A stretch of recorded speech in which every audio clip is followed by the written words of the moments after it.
Good morning students, स्वागत आप सभी का अपनी इस मैथमेटिक्स की ऑनलाइन क्लासेस में। हम लोग अवकलन समीकरण 12 चैप्टर जो है वो स्टार्ट कर चुके हैं।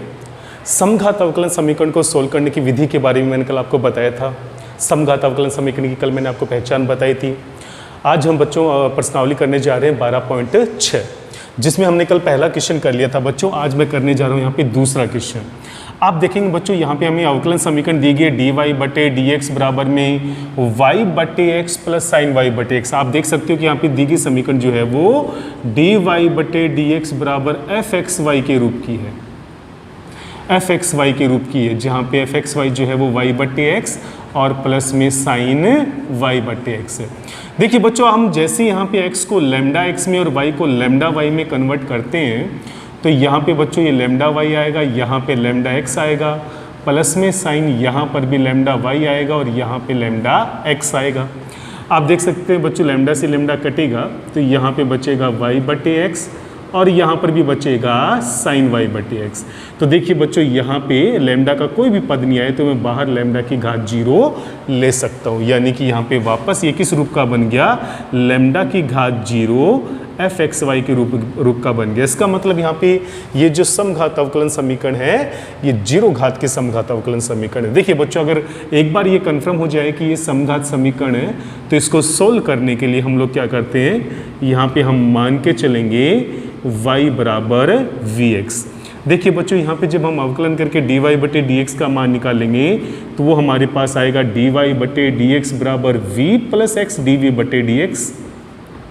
ये वैल्यू जैसी मैं यहाँ पे समीकरण नंबर 1 में रखता हूँ बच्चों, तो देखिए मेरे पास क्या आएगा, यहाँ पे dy बटे dx के स्थान पे आ जाएगा v प्लस x dv बटे dx बराबर में देखिए बच्चों यहाँ पर y बटे x के स्थान पे v आएगा, क्योंकि y बराबर हमने vx माना है तो यहाँ से v बराबर जो है वो y बटे x हमें प्राप्त होता है। तो देखिए बच्चों, यहाँ से y बटे x की जो वैल्यू है वो v यहाँ पे रखेंगे तो यहाँ पर आ जाएगा v और प्लस में हमें प्राप्त होगा साइन v से v जो है बच्चों वो हो जाएगा कैंसिल। तो हमारे पास यहाँ पे आएगा x dv बटे dx और बराबर में केवल बचेगा साइन v। अब बच्चों हम यहाँ पे करने वाले हैं चरों का पृथक्करण। तो देखिए बच्चों, आप समझ सकते हैं जब हम चरों का पृथक्करण करेंगे तो साइन v जो है वो v का पद है, वो तो dv के बट्टे में आएगा। तो देखिए बच्चों, यहाँ पे हो जाएगा dv बट्टे साइन v, dv के बट्टे में यहाँ पे क्या आएगा, साइन v, और x बट्टे dx जो है वो इधर जाकर dx बट्टे x में कन्वर्ट हो जाएगा। अब बच्चों हम यहाँ पे दोनों पक्षों में करते हैं समाकलन, तो ये हो जाएगा dv बट्टे साइन v और यहाँ पे हो जाएगा dx बट्टे x। देखिए बच्चों, साइन v जो ऊपर जाएगा तो ये यहाँ पे बनेगा कोसेक v dv और यहाँ पर है dx बट्टे x। बच्चों, कोसेक v का जो इंटीग्रेशन होता है वो होता है log कोसेक v माइनस में कोट v, और यहाँ पर हो जाएगा log x और प्लस में बच्चों यहाँ पे हम अचर राशि ले लेते हैं c। अब देखिए बच्चों, यहाँ पे क्या आ जाएगा, log x plus log c जो है बच्चों वो यहाँ पे log c में कन्वर्ट हो जाएगा, log c log हो जाएगा कैंसिल। तो हमारे पास यहाँ पे बचेगा cosec v minus cot v और बराबर में आ जाएगा यहाँ पे cx। अब देखिए बच्चों, हम इसको साइन कोस में बदल के किसी दूसरे रूप में भी कन्वर्ट कर सकते हैं। तो कोसेक v का हो जाएगा बच्चों यहाँ पे 1 में साइन v, कोट v का होता है बच्चों यहाँ पे कोस v बट्टे साइन v, माफ़ कीजिए यहाँ पे माइनस का चिन्ह, बराबर में है cx। साइन v जो है बच्चों वो आएगा यहाँ पे लघुत्तम, तो ये बचेगा 1 माइनस कोस v और बराबर में आएगा cx। अब देखिए बच्चों, 1 माइनस कोस v का अर्ध कोणों में जो सूत्र होता है वो होता है 2 sine square v by 2। 1 minus cos x का 2 साइन स्क्वायर x बाई 2 होता है, तो 1 माइनस कोस v का 2 साइन स्क्वायर v बाई 2 हो जाएगा। साइन v का भी अर्ध कोणों में सूत्र क्या होगा बच्चों, 2 साइन v बाई 2 और यहाँ पर हो जाएगा कोस v बाई 2 और बराबर में आएगा cx। तो बच्चों 2 से 2 कैंसिल, साइन से स्क्वायर हो जाएगा कैंसिल, साइन बट्टे कोस का जब भाग देंगे बच्चों तो ये बना लेगा यहाँ पे tan v बट्टे 2 और यहाँ पर आ जाएगा बच्चों आपके पास cx और v की वैल्यू हम लोग वापस रखेंगे y बट्टे x। तो हमारे पास इसका जो फाइनल सॉल्यूशन है वो tan y बट्टे x रखेंगे, लेकिन बच्चों बट्टे में 2 है इसलिए यहाँ पे हो जाएगा 2x और बराबर में हो जाएगा cx और यही होगा इसका सॉल्यूशन। तो देखा बच्चों, यहाँ पे हमने सबसे पहले दी गई अवकलन समीकरण की पहचान की कि वो समघात रूप में है या नहीं है। उसके बाद में हमने वहाँ पे y बराबर vx जो है वो प्रतिस्थापित करके dy बटे dx का मान भी वहाँ पे रखा, जिससे पूरी समीकरण जो है वो v और x में कन्वर्ट हो गई। चरों के पृथक्करण से हमने v और x के चर को अलग अलग करके हमने उसका इंटीग्रेशन कर दिया और लास्ट में हमने अपने अकॉर्डिंग जो है वो आंसर प्राप्त कर लिया। तो बच्चों काफ़ी आसान है ये क्वेश्चन, इसके ऊपर आपको थोड़ी सी प्रैक्टिस तो जरूर करनी होगी। क्वेश्चन नंबर 3 देखिए बच्चों, यहाँ पे भी दिया हुआ है x dy बटे dx प्लस वाई स्क्वायर बटे x बराबर y।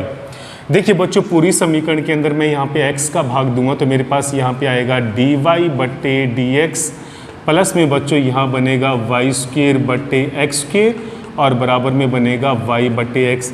तो देखिए बच्चों, मैं यहाँ पे dy बटे dx बराबर y बटे x और माइनस वाई स्क्वायर बटे एक्स स्क्वायर के रूप में इसको लिख सकता हूँ। अब देखिए बच्चों, यहाँ पर ये जो फलन है ये fxy के रूप में यहाँ पे कन्वर्ट हो जाता है। अब देखिए बच्चों, मैं यहाँ पे जैसे x को लैम्डा x में, y को लैम्डा y में कन्वर्ट करता हूँ तो यहाँ पर ये बनेगा लैम्डा y बटे लैम्डा x और ये बनेगा लैम्डा स्क्वायर वाई स्क्वायर बटे लैम्डा स्क्वायर एक्स स्क्वायर। तो देखिए बच्चों, यहाँ पे लैम्डा से लैम्डा कैंसिल होगा, यहाँ लैम्डा स्क्वायर से लैम्डा स्क्वायर कैंसिल होगा, तो यहाँ वापस y बटे एक्स माइनस का वाई स्क्वायर बटे एक्स स्क्वायर का पद प्राप्त होगा। तो देखिए बच्चों, हम यहाँ पे लैम्डा x और लैम्डा y, यहाँ पे मैं लैम्डा की घात 0 को ब्रैकेट से बाहर लिख सकता हूँ क्योंकि लैम्डा की घात 0 का मान 1 होता है और यहाँ पर ये फलन वापस किस रूप में कन्वर्ट हो गया बच्चों, fxy के रूप में। तो हम कह सकते हैं कि 0 घात का अवकलन समीकरण जो है वो हमें प्राप्त होता है। अब देखिए बच्चों, इसका सॉल्यूशन कैसे करेंगे। हम यहाँ पे तरीका वही होगा, हम यहाँ पे मान के चलेंगे कि y जो है वो किसके इक्वल है, vx के। अवकलन करेंगे तो देखिए बच्चों, यहाँ पर हो जाएगा dy बट्टे dx बराबर v प्लस एक्स डी बट्टे dx। जैसे इन दोनों वैल्यूज़ को हम समीकरण नंबर 1 में रखते हैं बच्चों, तो हमारे पास dy बट्टे dx के स्थान पे तो आएगा v प्लस एक्स डी बट्टे dx बराबर में y बट्टे x के स्थान पे यहाँ पे आएगा v माइनस वाई स्क्वायर बट्टे एक्स स्क्वायर के स्थान पे आ जाएगा यहाँ पे v स्क्वायर। अब देखिए बच्चों, v से v यहाँ पे हो जाएगा कैंसिल, तो हमारे पास देखिए बच्चों यहाँ बचने वाला है x डी बट्टे dx बराबर में माइनस का v स्क्वायर। अब देखिए बच्चों, यहाँ पे हम लोग चरों का पृथक्करण करते हैं, चरों का पृथक्करण। तो बच्चों यहाँ पे जब चरों का पृथक्करण करेंगे तो dv के बट्टे में तो आ जाएगा यहाँ पे v स्क्वायर, dv के बट्टे में तो यहाँ पे आ जाएगा v स्क्वायर और यहाँ चला जाएगा माइनस का dx बटे x। तो यहाँ पे आ जाएगा बच्चों माइनस का dx बटे x। तो इस तरह से हमने यहाँ पे चरों का पृथक्करण कर दिया। अब हम दोनों तरफ जो है वो समाकलन करेंगे। तो देखिए बच्चों, 1 बटे वी स्क्वायर का इंटीग्रेशन माइनस का 1 बटे वी होता है। यहाँ पे हो जाएगा माइनस का log x और एक अचर राशि के तौर पे मैं यहाँ पे ले लेता हूँ प्लस का c1।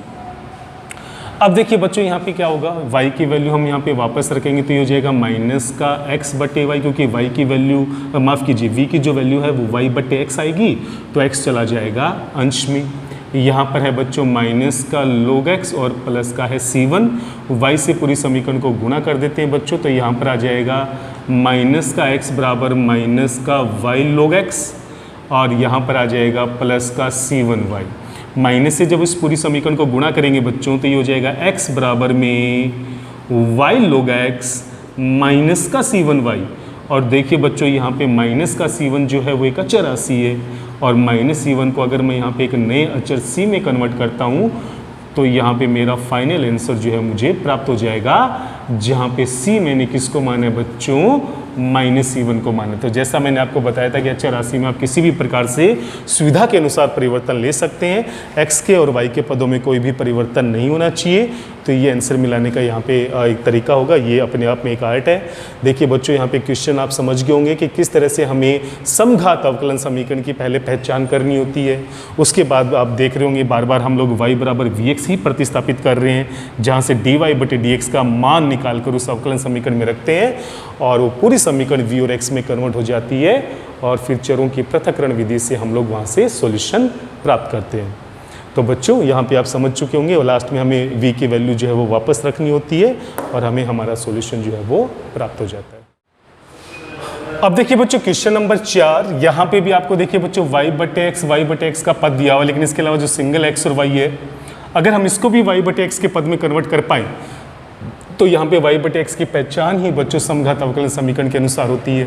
तो देखिए बच्चों पूरी समीकरण को x से आप लोग विभाजित करेंगे तो आपके पास जो है वो परिवर्तित समीकरण क्या आएगी, पूरी समीकरण में x का भाग दे दीजिए तो यहाँ से x हटेगा, यहाँ पे हमारे पास बचेगा sin y/x, यहाँ पे आएगा dy/dx बराबर में यहाँ भी आएगा y/x, ये हो जाएगा यहाँ पे sin y/x और माइनस का 1। अब देखिए बच्चों यहाँ पे dy/dx का जो मान है वो हमें y/x sin y/x माइनस का 1 बट्टे में माफ़ कीजिए -1 जो है वो ब्रैकेट से बाहर है और बट्टे में यहाँ पे आ जाएगा sin y/x। तो इस रूप में मुझे यहाँ पे dy/dx का मान प्राप्त होता है जिसको मैं यहाँ पे fxy से प्रदर्शित कर रहा हूँ। अब देखिए बच्चों जैसे आप x को यहाँ पे λx से और y को λy में परिवर्तित करेंगे तो यहाँ से लैम्डा कटेगा, लैम्डा से लैम्डा कटेगा, लैम्डा से लैम्डा कटेगा, तो वापस ये फलन प्राप्त होगा। बाहर आप लैम्डा की घात 0 लेकर ये प्रूफ कर सकते हैं कि 0 घात का जो है वो समघात अवकलन समीकरण है। देखिए बच्चों जब ये कन्फर्म हो गया कि ये एक समघात अवकलन समीकरण है तो हम इसके सॉल्यूशन के लिए यहाँ पे मान के चलेंगे, हम यहाँ पे मान के चलेंगे y बराबर vx। अब जब हम इसका x के सापेक्ष अवकलन करेंगे बच्चों तो ये हो जाएगा dy/dx बराबर में v प्लस x dv/dx। ये दोनों ही वैल्यू जब बच्चों हम समीकरण नंबर 1 में प्रतिस्थापित करेंगे तो dy/dx के स्थान पे तो आएगा v प्लस x dv/dx बराबर में y/x के स्थान पे बच्चों यहाँ पे v हो जाएगा, साइन v बनेगा, माइनस का 1 बट्टे में यहाँ पर भी साइन v का पद आएगा। अब देखिए बच्चों जब ये प्लस v इधर जाएगा पक्षांतरण होगी तो यहाँ पे x dv/dx बराबर में यहाँ पर आएगा v साइन v माइनस 1 बट्टे में साइन v और माइनस का v। अब जैसे ही बच्चों मैं यहाँ पे साइन v लघुत्तम लेता हूँ तो मेरे पास यहाँ पे अंश में आएगा v साइन v माइनस 1 और माइनस का यहाँ पे आएगा v साइन v से v साइन v हो जाएगा कैंसिल। तो यहाँ पे बच्चों x dv/dx बराबर में माइनस का 1 बट्टे साइन v यहाँ पे हमें प्राप्त होगा। अब देखिए बच्चों यहाँ से साइन v चरों का हम लोग जब पृथक्करण करेंगे, चरों का पृथक्करण, तो देखिए बच्चों साइन v जो है वो dv की तरफ चला जाएगा तो यहाँ पे आपके पास आएगा माइनस का साइन v dv और बराबर में आ जाएगा बच्चों dx/x और दोनों ही पक्षों का हम लोग कर देंगे इंटीग्रेशन। देखिए बच्चों हम इसका इंटीग्रेशन करेंगे तो साइन v का इंटीग्रेशन होता है माइनस कोस v, तो माइनस माइनस हो जाएगा प्लस और यहाँ पे आएगा प्लस का कोस v। dx/x का इंटीग्रेशन हो जाएगा बच्चों log x और अचर राशि के तौर पे सुविधा के अनुसार मैं यहाँ पे ले लेता हूँ log c1। तो देखिए बच्चों यहाँ पे क्या आएगा कोस v बराबर ये हो जाएगा यहाँ पे log c1x, क्योंकि दोनों log के बीच में प्लस का चिन्ह है तो दोनों वैल्यू जो है वो गुणा में चली जाएंगी। अब यहाँ से बच्चों हम लोग यहाँ पे v की वैल्यू वापस रखेंगे तो v का मान हमारे पास है यहाँ पे y/x जो कि v के स्थान पे हम प्रतिस्थापित कर देंगे। यहाँ पे बच्चों आपके पास आएगा log c1x और जैसे मैं यहाँ पे log का पक्षांतरण करता हूँ तो यहाँ पे ये जो पद है वो घात के रूप में चला जाएगा, ये हो जाएगा यहाँ पे e की घात कोस y/x। जैसे ही लोग यहाँ पर आएगा तो ये जो पूरा का पूरा पद है वो e की घात के रूप में चला जाएगा और यहाँ पर आएगा e की घात कोस y/x का पद और यहाँ पे बचेगा c1x। तो देखिए बच्चों जैसे मैं x की वैल्यू निकालूंगा तो c1 यहाँ 1/c1 में चेंज होगा, जिसको मैं एक नया अक्षर c लिखूंगा तो यहाँ पर आएगा x बराबर c इंटू e की घात कोस y/x, जहाँ पे c जो है मैंने 1/c1 को माना है। तो देखा बच्चों इस प्रकार से हम अपना आंसर जो है वो प्राप्त कर सकते हैं। तो बच्चों यहाँ पे एक बार जब पहचान हो जाए कि ये दी गई समीकरण जो है वो समघात है तो एज यूजुअल हम यहाँ पे वही y बराबर vx मान के चलेंगे। आंसर मैच करने का अपने आप में कला है, जरूरी नहीं होता हर बार आपको आंसर मैच ही करना, कोई बाध्यता नहीं है। जब आपसे आंसर पूछा जाए कि आपको ये आंसर लेके आना है उसी कंडीशन में मैच करना है, अदरवाइज आप अच्छे से इंटीग्रेशन करके उसको एक्सटेंडेड फॉर्म में रख दोगे वो आंसर बिल्कुल सही माना जाएगा। तो बच्चों आज के लिए हम लोग इतना ही करेंगे। आप इन 3 क्वेश्चन के ऊपर अच्छे से अभ्यास कीजिए। किसी भी प्रकार से कोई दिक्कत आ रही है इस मेथड के अंदर तो आप मुझसे बार बार पूछिए लेकिन कंटिन्यूटी के साथ आप लोग मेहनत करते रहिए और डाउट्स पूछना मत भूलिए। तो इसी तरह से लगन के साथ लगे रहिए। जय हिंद, जय भारत।